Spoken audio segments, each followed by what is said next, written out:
Não apenas Olá, graças e paz a todos. Eu irei deixar aqui alguns versículos da Palavra de Deus que se encontram no Evangelho de João, capítulo 13, versos 14 ao 17, que diz assim: Ora, se eu, Senhor e Mestre, vos lavei os pés, vós deveis também lavar os pés uns dos outros. Porque eu vos dei exemplo, para que, como eu vos fiz, façais vós também. Na verdade vos digo, que não é o servo maior do que o seu senhor, nem o enviado maior do que aquele que o enviou. Se sabeis estas coisas, bem-aventurados sois se as fizerdes. Amém? Então esse versículo, ele está dentro da história na qual o Senhor Jesus ele reuniu seus discípulos e um dos últimos atos dele foi lavar os pés dos discípulos, mostrando um ato de humildade para com seus discípulos, onde um dos seus discípulos indagou e disse que não era para lavar os pés dele. Ele disse: olha, deixa lavar, porque dessa forma você não vai ter parte comigo. E o Senhor Jesus ele fez esse ato para que os seus servos, os seus discípulos viessem fazer também. Era um ato de humildade, dando a entender de que não seria maior o seu Senhor para com seu servo, nem o seu servo seria maior para com seu Senhor. Ou seja, em Jesus são todos iguais. E com certeza dificilmente qualquer líder religioso vai ler esse versículo, porque ele não quer se colocar numa balança por igual para com o seu servo. Mas o Senhor Jesus disse que quem sabe essas coisas, se fizer, vai ser feliz, vai ser bem-aventurado. Pois o próprio Senhor Jesus ele deixou isso como um mandamento, de ter humildade um para com os outros.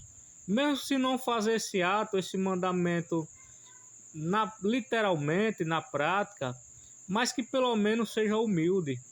E muitas das vezes, posições eclesiásticas, por ser elevada a mais que o outro, quer humilhar, quer fazer com que aquela pessoa seja submissa de qualquer forma.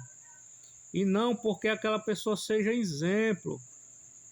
Pois a própria Bíblia diz que a gente temos que obedecer os nossos senhores, mas no Senhor, se for exemplo, não se for uma obediência cegamente.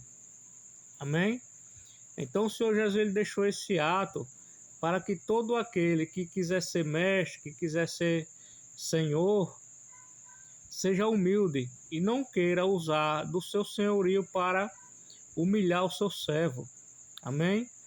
E eu quero deixar bem claro que a Bíblia deixa claro que isso é um mandamento, que era para os líderes religiosos colocar isso em prática. Mas isso vai diminuir, para eles vão diminuir o senhorio deles, para eles vão ser menos que o servo, não vão ter o respeito, pois o Senhor Jesus demonstrou isso como um ato de humildade. E de forma nenhuma os seus discípulos passou a desrespeitar ele. Caso contrário, passou foi a admirar mais e mais. Amém? Então este é o meu conselho. Se algum líderes tem o seu senhorio, não use do seu senhorio para querer humilhar os teus servos. Não, use para dar exemplo. Dê exemplo ao seu servo. Não queira ser maior do que o seu servo. Não queira ser melhor do que o seu servo. O servo, ou o senhor, que eu quero dizer, é aquele líder religioso que tem o seu subordinado. Aquele líder religioso que tem pessoas na qual ele exerce autoridade. Mas o próprio Senhor Jesus falou que no meio dos seus discípulos não seria assim. Seria nos governos, um exercer autoridade sobre o outro, mas dentre os seus discípulos não seria assim. O Senhor não seria maior que o servo, nem o servo seria maior que o Senhor. Então tá esse versículo, é um mandamento do Senhor Jesus. Tome esse conselho quem quiser. Amém? Então fica na paz e até o próximo vídeo, se assim Deus permitir.